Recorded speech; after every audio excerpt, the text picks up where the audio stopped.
Hi everyone. Today I'm going to tell you about my cacao trees. Currently I have 3, but I have had a total of about 7 before this, and the problem I usually run into is overwintering them with enough humidity. And I've tried it multiple ways in different sheds with higher humidity and light, and what I've ultimately found is this plant box that I've made a previous video about is the only way I actually get them to thrive here in the Midwest over winter when the air inside the house gets dry and obviously outside is below freezing. So right now in the plant box we're about 79% humidity and 76% or 76 degrees Fahrenheit. This first tree here I've had the longest. I've had it for about 2 years now.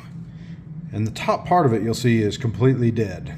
And what happened is this tree thrived over the summer. It branched out early. It was great. I brought it in, and from about the time I brought it in to avoid frost here in the area, it slowly started dying. And that could have been any number of things, maybe a little bit too much overwatering whenever I would bring it in, and it didn't require as much.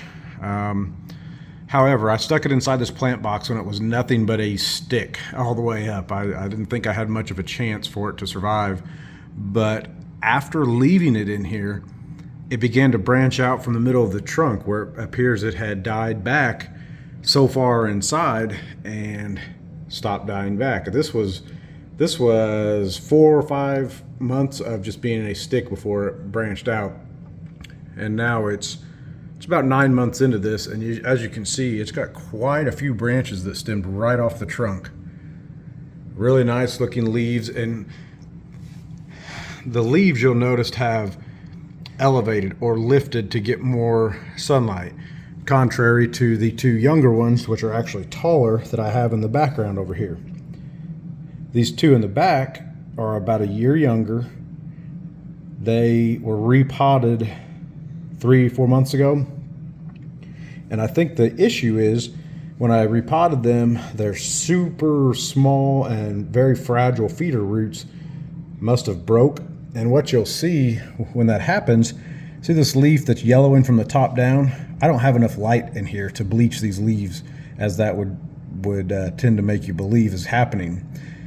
Every time I get a new set of leaves, like you see these small new nice colored leaves on top to grow, it's stealing nutrients from the other leaves. And what I found is once these feeder roots that I believe I have destroyed or injured whenever I repotted these, once they've recovered, they grow nice. Nothing is burning except the very edge of some really old leaves in comparison. And it stops robbing Peter to pay Paul for new leaves as it grows. Down here on the bottom you'll see that one's actually branching out a little bit too, but this humidity level seems to be perfect for these trees. Constant air circulation. We've even got a little bit growing out of the stem on this back tree.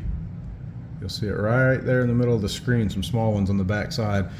But these leaves are so thin, they have to have this extra humidity or else they just wilt up and die very quickly. But this is probably my 6th or 7th year trying cacao trees, and I think I finally have a winning combination. So if you'd like to hear more about what I've done to get these trees to actually begin thriving and the pitfalls that I've come across with overwatering, fertilizing, moving, the right amount of light, please leave a comment. Please like my video and also subscribe. Thanks everyone.